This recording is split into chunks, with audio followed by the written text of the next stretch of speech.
5 coisas que vêm na minha cabeça quando eu penso na ópera Fire Shut Up in My Bones: jazz, galinha, infância, trauma e muita, mas muita delicadeza.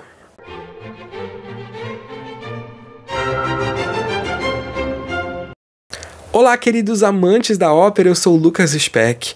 Esse aqui é o Entre Notas e Dramas, um canal multiplataforma para divulgação de ópera.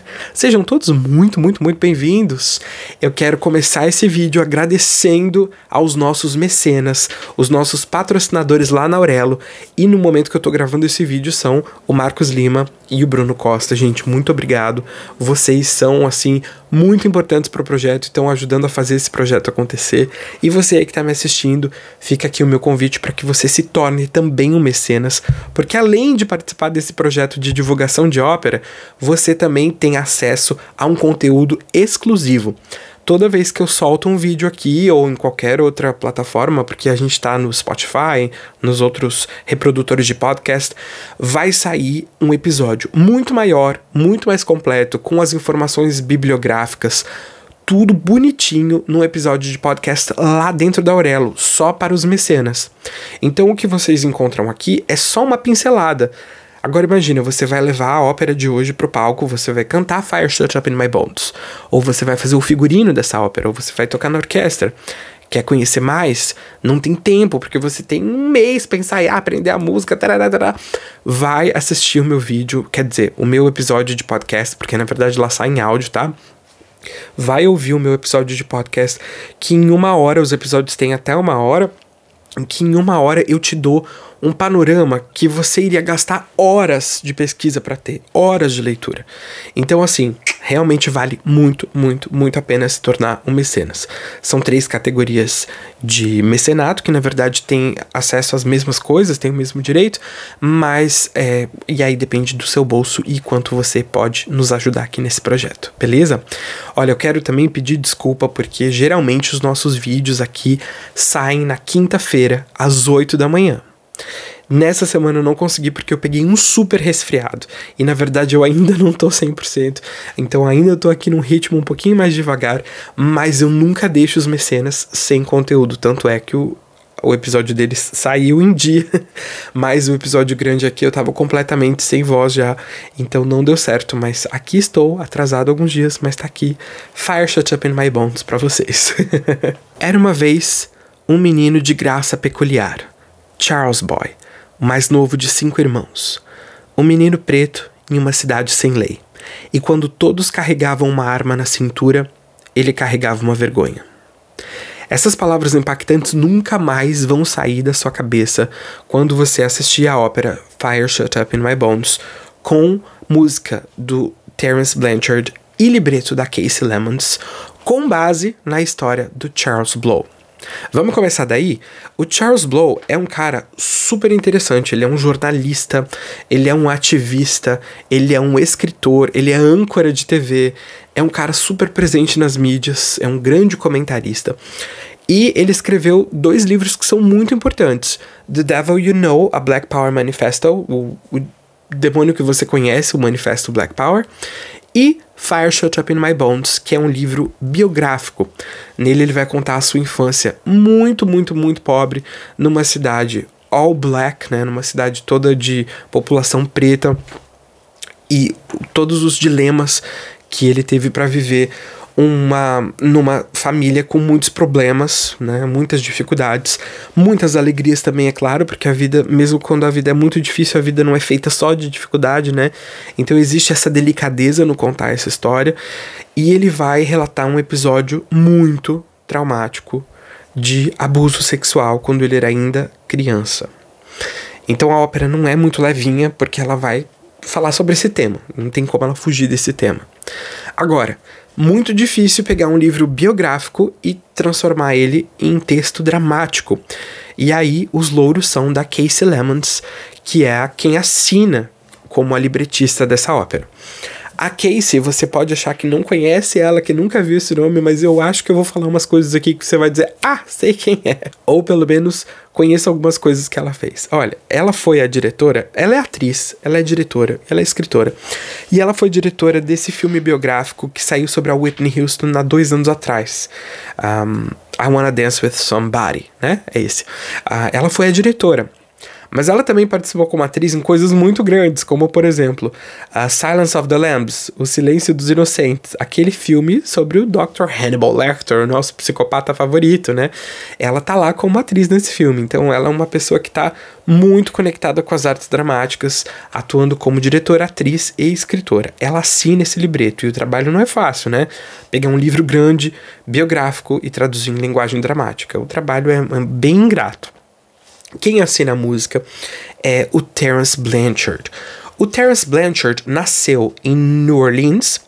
Ele é um cara que tem uma influência de jazz, obviamente, porque, né, como nascer em New Orleans e não ter influência de jazz, não é mesmo? Mas o seu trabalho é tão amplo e com raízes tão diferentes que é bem difícil categorizar a música dele, porque é jazz, mas não só. Ele começou a sua carreira profissional nos anos 80, especialmente com o grupo The Jazz Messengers. Ele estudou, assim como todos os grandes compositores que eu falo, tá? Começou a estudar piano muito pequenininho, depois o trompete ainda muito pequenininho. Hoje ele é trompetista, pianista e compositor. E dentre as suas composições, nós temos mais de 60 trilhas sonoras de filmes. E nesses filmes ele tem uma parceria muito frutífera com o diretor Spike Lee. Eles são muito amigos e trabalharam muito, muito juntos. Então ele é muito, muito, muito prolífero, né? Ele também tem ainda nessa pegada de música para TV, para o audiovisual, ele fez uma coisa que eu adoro, acho realmente muito bem feito, que o Spike Lee dirigiu um documentário para HBO sobre o furacão Katrina. E ele fez algumas peças musicais para esse documentário. Inclusive ele aparece nesse documentário. Aí depois ele pegou esses excertos que ele tinha escrito e transformou num álbum chamado A Tale of God's Will, um conto da vontade de Deus. A Requiem for Katrina, um requiem, que é uma missa dos mortos, assim, por Katrina. E é uma das coisas mais incríveis que você vai ouvir na sua vida. Sério, você tem que ver. Bom, lá no nosso episódio do Orelha eu falo sobre mais coisas que ele fez, os prêmios que ele ganhou, que são vários, e aqui não dá tempo de a gente abrir essa gaveta, mas são muitos prêmios, realmente vale a pena você dar uma olhadinha lá no episódio que eu dou um descritivo maior da vida dele, tá? Sobre ópera, o seu pai era barítono, um barítono diletante, ele tinha um emprego, mas amava a ópera, então ele diz que essa influência da ópera veio por causa do seu pai.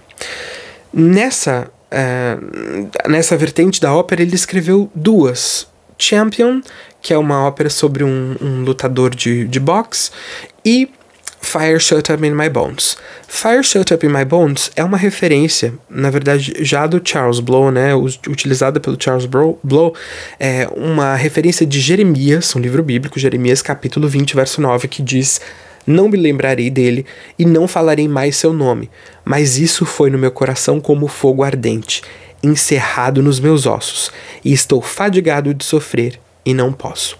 Fogo ardente encerrado nos meus ossos, em inglês, Fire Shut Up in My Bones.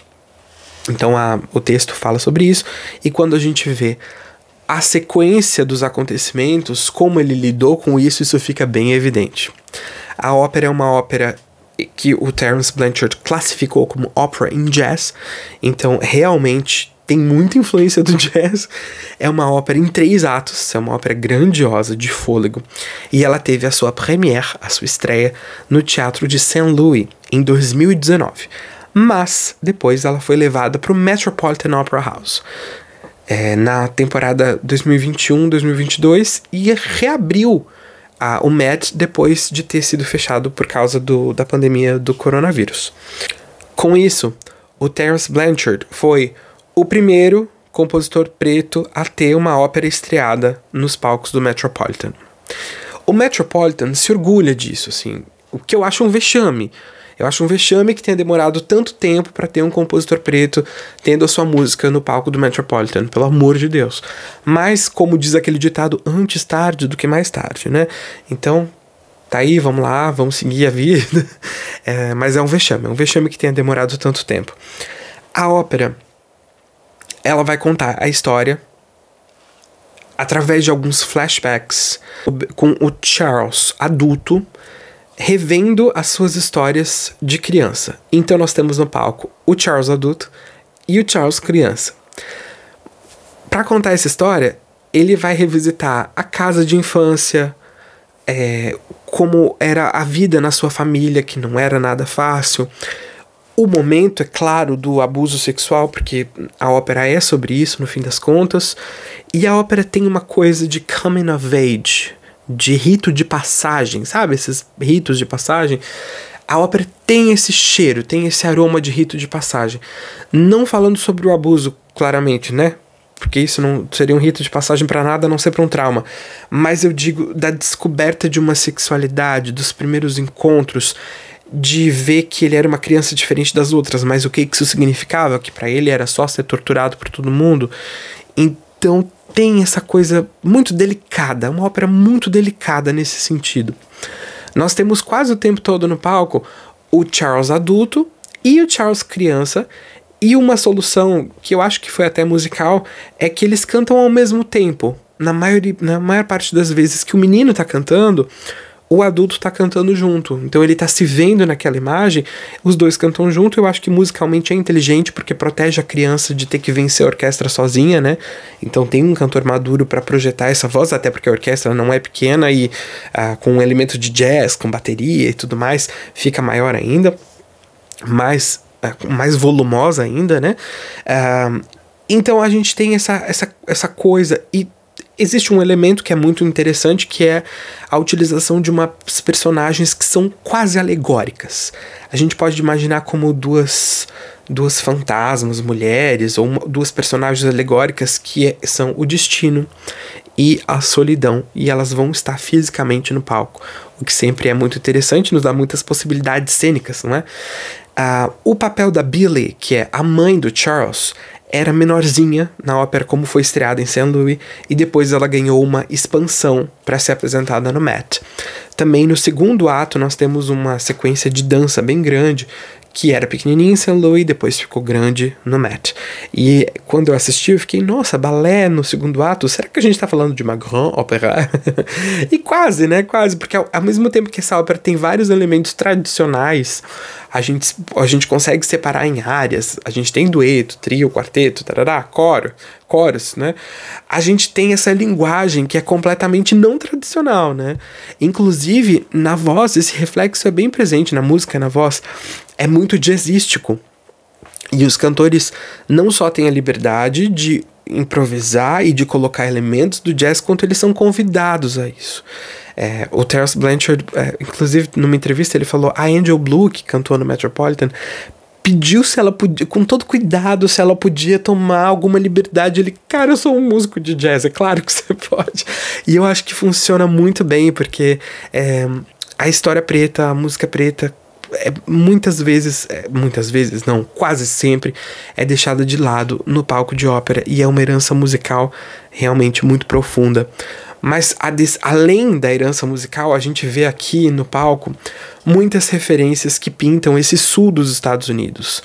Um frigorífico onde a mãe do Charles trabalha, manipulando galinhas, porque, claro, o frango frito é a comida, assim, grande comida do sul dos Estados Unidos. A gente tem the porch, né, que é a varanda, que é alta por causa das inundações frequentes ali do sul. A gente tem esses elementos todos que ajudam a pintar essas cenas com uma cor muito característica. A música é realmente fenomenal, extremamente emocionante. O texto casa perfeitamente com ela, e eu acho que é uma experiência de muita delicadeza, Vale a pena as 3 horas de ópera, uma ópera grandiosa, que é muito bem feita, e fica aqui o meu convite para que você assista quando você tiver a oportunidade. Agora, se você quer saber mais sobre as personagens, sobre a orquestração, sobre detalhes, assim, vai assistir o meu episódio lá no Orelo, porque tá muito, muito legal. Não é porque eu fiz, não, mas é que tá muito legal mesmo e tá muito completinho, tá?